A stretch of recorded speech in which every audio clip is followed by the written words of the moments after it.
ल साथीहरू हामी चाहिँ अहिले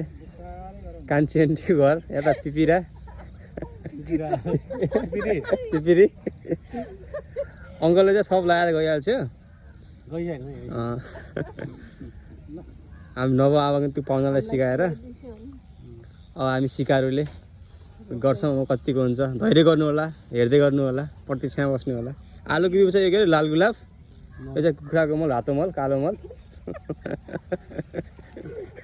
हाम्रो मालिक नि आलु आलु आलु खेतीको बोस मल हाल्ने मान्छे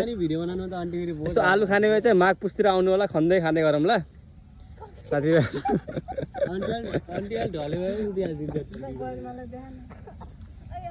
मल छर्ने मान्छे थकित अवस्थामा छिन् अहिले